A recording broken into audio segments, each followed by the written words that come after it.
Sí, muchos medios hoy preguntan por una valoración más exhaustiva de su parte del estudio de seroprevalencia y estos datos preliminares conocidos ayer. Onda Cero le pregunta por esa valoración de los resultados y añade, con el 95% de la población expuesta al virus y la subida de contagios, es partidario de controlar más la movilidad de los ciudadanos, los paseos, las salidas.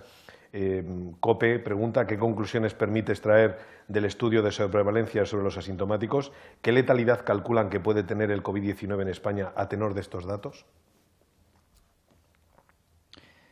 Bueno, son varias preguntas, la verdad es que todas interesantes y lógicas. Lo primero que quiero decir es que el estudio de seroprevalencia que realizó el Instituto de Salud Carlos III junto con todas las comunidades autónomas ha dado ya unos resultados preliminares en un esfuerzo de garantizar que todos los resultados se van conociendo lo más pronto posible para poder empezar a valorar la situación. Es cierto que los resultados finales todavía van a tardar unos días porque hay mucho trabajo de fondo que hay que realizar, tanto en laboratorio como en análisis de datos, pero estos resultados son ya suficientemente sólidos como para pensar o poder valorar qué es lo que nos aportan o cómo podemos estructurar la respuesta y la evolución en las siguientes fases. Los datos no nos sorprenden.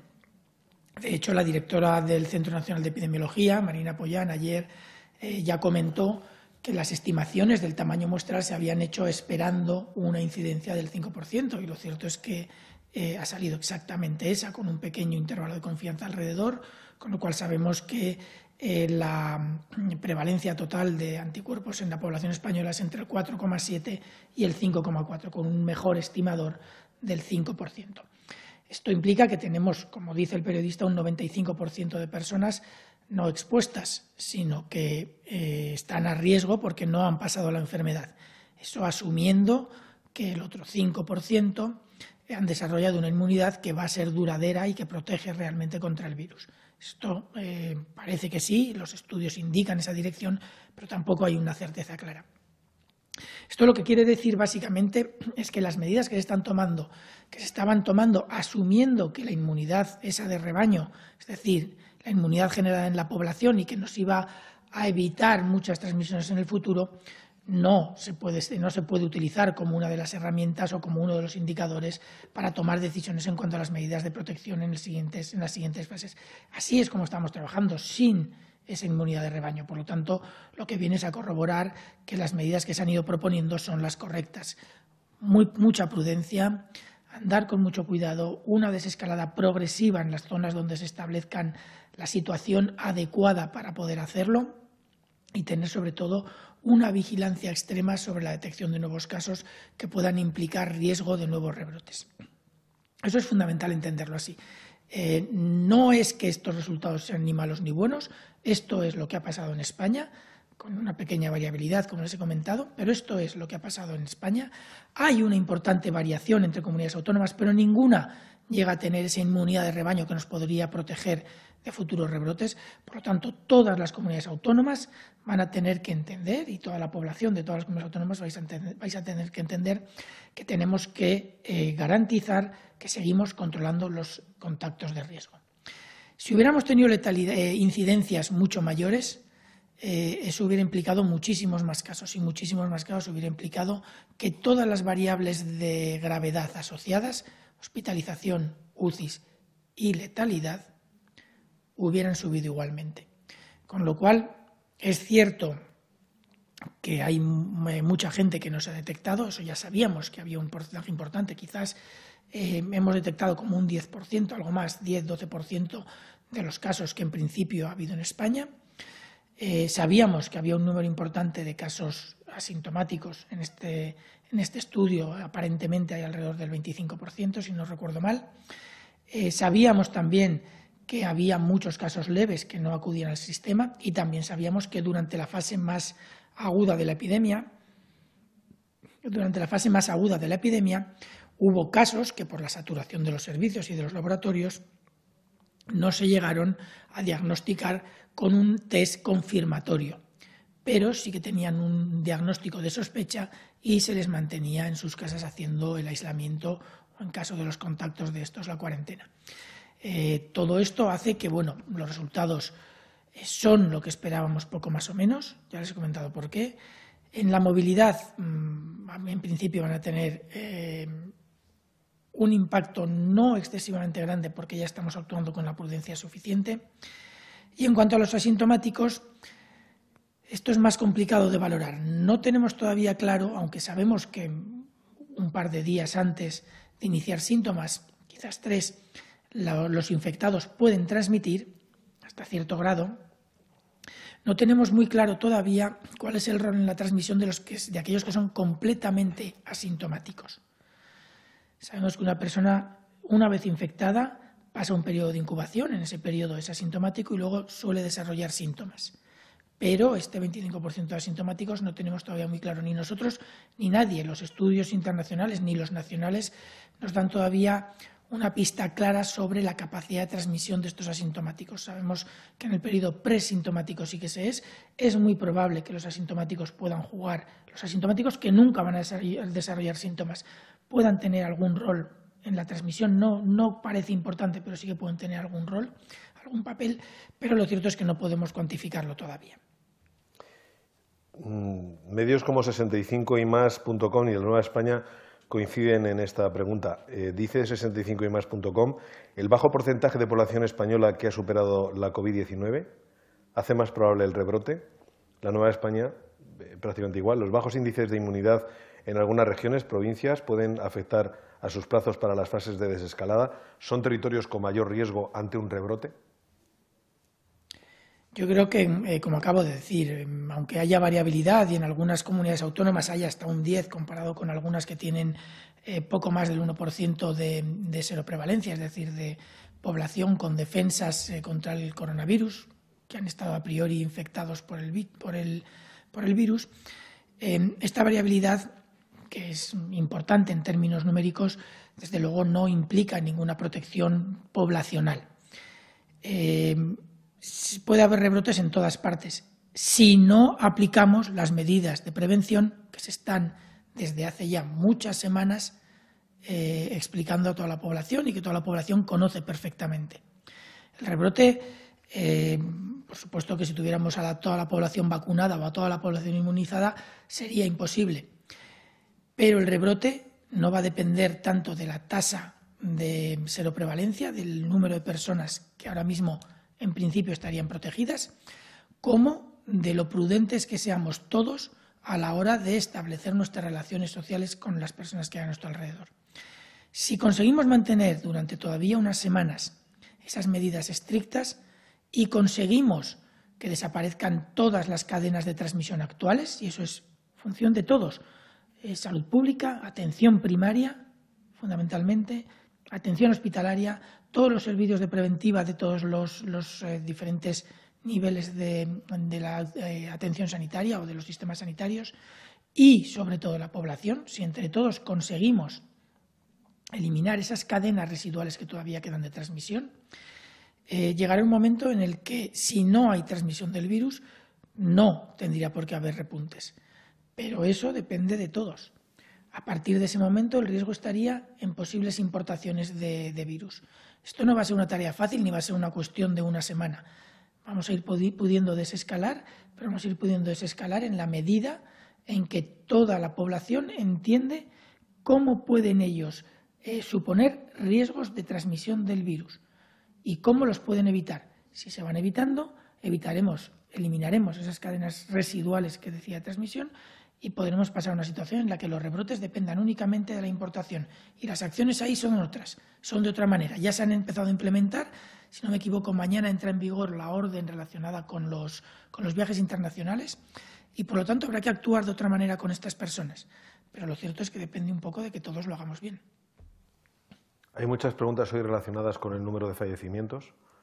Estrella Digital le pregunta, los datos de hoy reflejan que vuelven a superar los 200 fallecimientos, se vuelven a superar, y más de 500 nuevos contagios. ¿Están relacionados estos datos, estas peores cifras, con la desescalada en las comunidades autónomas? Cataluña Press pregunta, los datos de fallecidos han aumentado. ¿Tendremos fluctuaciones, incluso avanzando en las fases de desconfinamiento?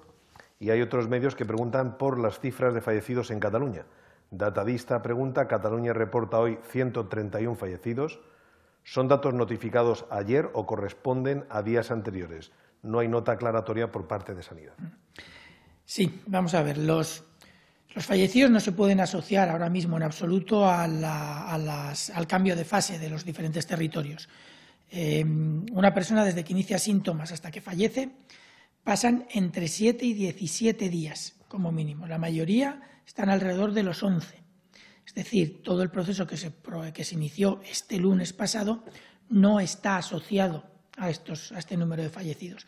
Está asociado a personas que estaban ingresadas en los hospitales o en las UCIs, más en concreto, probablemente la mayoría provienen de ahí, son las personas que estaban ingresadas desde hacía ya días en la UCI. Por lo tanto, todo esto no tiene nada que ver ahora mismo con el cambio de fase. Veremos qué pasa en la siguiente semana y sobre todo a final de la siguiente semana, que es cuando podremos realmente valorarlo. Pero por ahora ya les digo que no. Si hemos tenido un incremento de 217, yo había comentado que era asociado a una comunidad autónoma, el periodista ha identificado la comunidad autónoma concreta. Estamos ahora mismo trabajándolo con la comunidad autónoma, de hecho son ellos los que están haciendo la verificación de los datos. Estos datos tengan en cuenta que llegan a partir de las notificaciones de los diferentes servicios sanitarios al final del día. La verificación de algunos detalles se puede hacer al final del día, pero otra hay que hacerla por la mañana. Está ahora mismo los servicios de salud pública de Cataluña verificando esta información para garantizar o para por lo menos detectar si son casos nuevos, si son retrasos de notificación o si están asociados a alguna zona concreta que pudiera haber tenido algún problema concreto hace, ya les digo, 14 o 15 días o incluso más. Por lo tanto, yo creo que estos 217 fallecidos, de los cuales cerca del 60% están asociados a una única comunidad autónoma, es complicado ahora mismo pensar que tienen ninguna asociación con nada hasta que no podamos valorar el origen de esos casos y cuáles de ellos realmente son nuevos fallecidos y puede haber problemas de notificación o no. Y en función de la información que llegue, pues se tendrá que actuar. IB3 pregunta, durante la cuarentena, ¿los ciudadanos españoles que vuelvan del extranjero podrán regresar a sus ciudades de residencia o si hacen escala en los aeropuertos de Madrid o Barcelona deberían cumplir la cuarentena en esas ciudades? Uy, ese detalle no es fácil. En principio la cuarentena la pueden realizar en su lugar de residencia, si no me equivoco. Lo cierto es que no recuerdo ahora mismo exactamente la orden, cómo está redactada. Si no me equivoco, yo creo que lo pueden hacer en su lugar de residencia, porque de hecho las personas que regresan son aquellas, o solamente son aquellas que tienen una residencia en España, una primera residencia en España. Por lo tanto, yo entiendo que sea así. De todas formas, tendré que consultarlo con mis colegas de Sanidad Exterior y de la Subsecretaría para valorar correctamente la orden. Preferiría que no pronunciarme de una forma sólida porque no tengo ese detalle ahora mismo claro.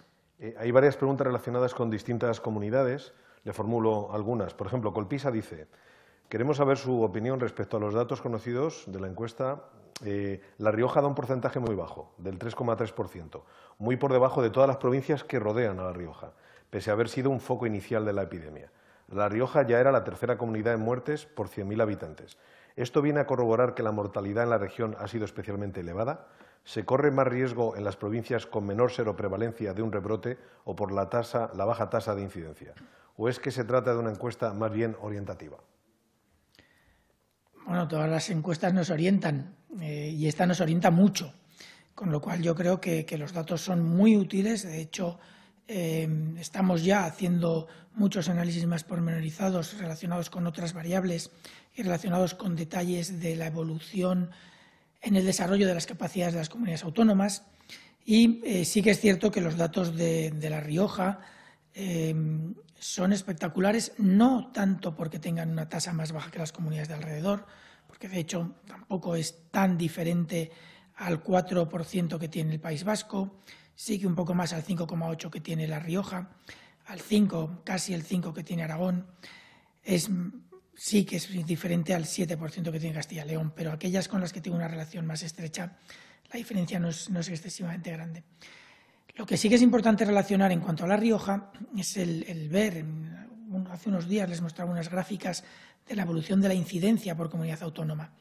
La Rioja, si no recuerdo mal, es la comunidad autónoma que ha tenido la mayor incidencia de toda España. El que al mismo tiempo tengan un número de personas con anticuerpos, es decir, personas que han llegado a estar infectadas, en un porcentaje menor que en otros territorios, implica que han detectado muchísimos de los casos que debían de detectar o que han tenido infección en su territorio. En España tenemos alrededor de según los datos del estudio y según los datos de notificación que tenemos, se ha detectado por los sistemas sanitarios, porque los pacientes han llegado a ellos y ha habido oportunidad de hacerles las pruebas diagnósticas, se han detectado aproximadamente, no recuerdo si es el 11-12% de lo que esperaríamos a nivel nacional. En La Rioja han detectado más. Eso implica que sus sistemas de detección de pacientes han funcionado realmente muy bien. Esto tiene varias explicaciones.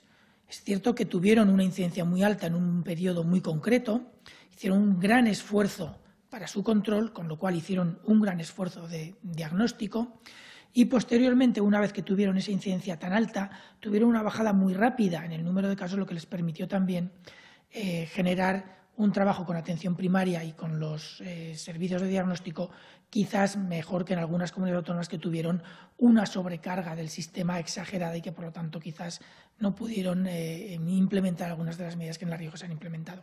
Todos estos detalles los tenemos que discutir con cada una de las comunidades autónomas porque esto no es exclusivo de La Rioja, también ha pasado en algunas otras. Una vez que lo discutamos con cada una de ellas, que valoremos cuáles son los puntos fuertes de cada una, también trataremos de aprender entre todos de lo que ha hecho bien cada una de las comunidades autónomas. Todas han hecho muchísimas cosas muy bien, pero muchas cosas también muy bien iguales. También queremos ver esas pequeñas diferencias que pueden ayudar a mejorar en todos los territorios. ¿Sirve esa respuesta para lo que pregunta también Castilla y León, Televisión? Las provincias con peores datos de la enfermedad en Castilla y León son también las más inmunes, por ejemplo, Soria y Segovia. ¿Esto es una buena noticia? ¿Qué ventaja supondría?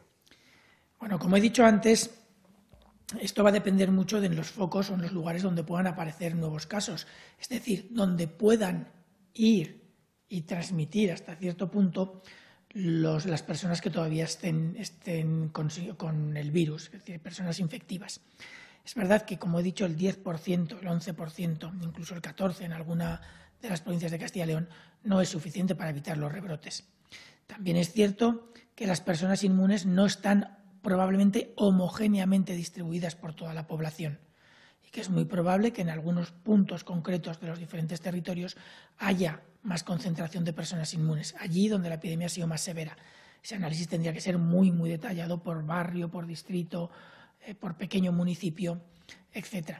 Eso puede hacer que en algún punto pequeño, muy concreto, sí que se pueda llegar a una inmunidad algo mejor y, por lo tanto, los brotes no es que no vaya a haber, es que quizás tendrían un impacto algo menor, pero eso serían territorios muy, muy pequeños. No podemos plantear que estos resultados en ninguna de las provincias ni en ninguna de las comunidades autónomas vayan a proteger de rebrotes. No podemos plantearlo de ninguna manera. Sí que en algún punto puede ser que el rebrote, si aparece allí, pueda tener un impacto menor, pero la verdad es que a nivel de preparación y respuesta no deberíamos ni pensar en esa opción. La Televisión Autonómica Canaria trata de conocer datos del estudio por islas. No sé si se puede pormenorizar tanto, pero tal y como se ha constatado en la desescalada, la incidencia de la pandemia no tiene nada que ver en una isla con otra, comenta la Televisión Autonómica Canaria. Creo que ayer lo comentó la directora, no sé si la directora del Instituto de Salud Carlos III o la directora del Centro Nacional de Epidemiología de este mismo instituto. Creo que comentaron que al tomar las muestras, el número de muestras, el número de personas que participaron en el estudio, se ha hecho un sobremuestreo en los territorios insulares para poder hacer un análisis específico por isla que permita dar datos fiables y suficientemente precisos para cada una de estas islas. Ese análisis, si no recuerdo mal, está todavía por cerrar, porque la sobremuestra ha implicado un poco más de trabajo en estos territorios, pero yo creo que en breve tendremos esos resultados, y en breve quiere decir en muy breve, no sé si será hoy o mañana, pero bueno, es muy probable que lo tengamos en muy poco tiempo y sí que se podrá tener una estimación por isla. Es verdad que hay islas que son muy pequeñitas. Ahora pienso, por ejemplo, en La Graciosa. No sé si para una isla con una población tan reducida como la que tiene La Graciosa podremos tener datos especialmente fiables, pero también es cierto que la evolución de la epidemia en La Graciosa ha sido muy, muy favorable y, por lo tanto, yo creo que los datos en ese lugar concreto quizás no vayan a tener tanto peso en la toma de decisiones o en la apreciación de la evolución de la epidemia posteriormente. Una última pregunta sobre una comunidad en concreto, son muchas, pero todo el mundo tiene curiosidad. Es Asturias TV, se pregunta cómo pueden explicarse los resultados alcanzados en Asturias, qué se está haciendo allí distinto al resto, son buenos datos al parecer, ¿qué tiene que decirnos? Sí, tenemos varias cosas relacionadas con Asturias, pero no solo con Asturias, sino con otras comunidades autónomas. Hay varias comunidades autónomas que han tenido, o que en el estudio de seroprevalencia muestran que han tenido una incidencia muy baja. Esto se asocia a varios factores. Asturias tiene unas características sociodemográficas y geográficas y de distribución de la población que quizás no son comparables con las de otros territorios. Además, ha tenido un trabajo muy importante con salud pública y sí que es cierto también que algunos territorios han podido prepararse una vez que la epidemia explotó en otras comunidades con una explosión realmente importante.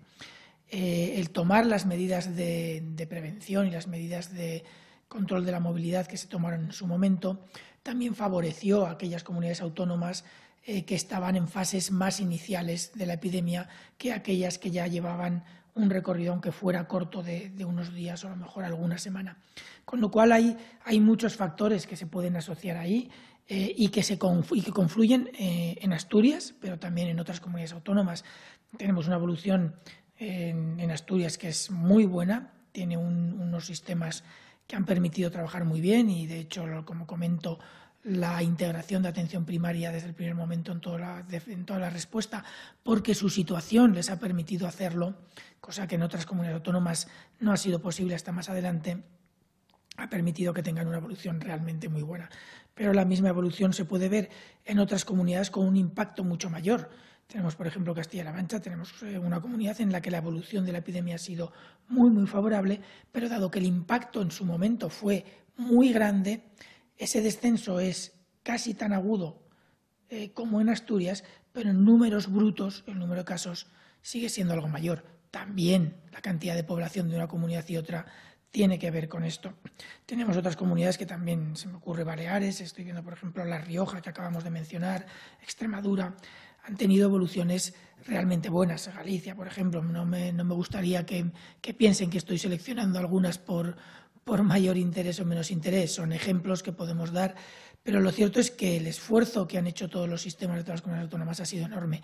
En aquellas comunidades que han tenido un impacto mayor, que están sobre todo relacionadas con el tipo de estructura socioeconómica de la población, la distribución geográfica y los mecanismos de transporte o los medios de transporte masivos que puedan tener, estoy hablando en concreto, por ejemplo, de Madrid y Cataluña, no quiere decir que la evolución haya sido mala en absoluto, sino quiere decir que el número de casos ha sido mucho más alto por esas razones, entre otras, que además ha sido mucho más explosivo por esas razones, entre otras, y que, por lo tanto, la forma en la que se ha tenido que responder y la evolución de la epidemia también ha sido diferente.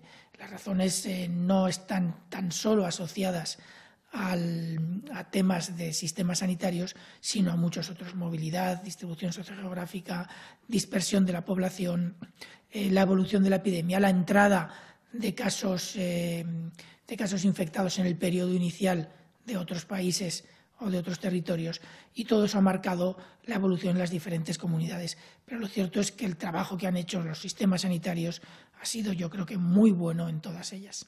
Finalizamos con una pregunta hoy muy reiterada, así como otras veces se ha preguntado sobre el efecto de la gente tomando en una gran congregación unas cervezas en un bar. Hoy hay muchos medios que preguntan por manifestaciones y salud. ¿Qué opinión tiene? Manifestaciones en la calle y la evolución de la pandemia. Las manifestaciones, hay que valorar con mucho cuidado el impacto de las manifestaciones en la salud. Las manifestaciones no tienen por qué ser en sí el origen de la transmisión. Hay que valorar factores asociados. una manifestación en una comunidad o en una zona donde, por ejemplo, no hay transportes masivos de personas, me refiero, por ejemplo, a metros o movimientos masivos en autobuses urbanos, van a tener quizás un impacto mayor si no existen estos medios, porque se congrega una gran cantidad de gente que puede en algún momento llegar a transmitir. Luego hay que valorar cómo se comporta la gente en las manifestaciones. Es cierto que hay gente junta, pero la gente se junta con su entorno habitual en muchas ocasiones, no siempre. Y eso obviamente reduce el riesgo de que esos núcleos puedan transmitir fuera de esa zona. Luego hay que valorar el tiempo de contacto estrecho real. Yo no creo que podamos atribuir a las manifestaciones en periodos, digamos, preepidémicos o inicio de la epidemia o en periodos finales un impacto muy grande si no consideramos muchas otras variables. Por supuesto, en el periodo pico de una epidemia donde hay muchos casos infectados, cualquier contacto social, sea una manifestación, sea un partido de fútbol con miles de personas, sea un partido de baloncesto, van a suponer un riesgo importante de transmisión. Yo creo que estas cosas hay que valorarlas con cuidado. No son decisiones fáciles, son decisiones que técnicamente se tienen que ponderar muy bien con muchas otras variables alrededor de las supuestas manifestaciones, y luego hay que valorar muy bien no solo los otros posibles riesgos, sino la situación epidémica en cada momento.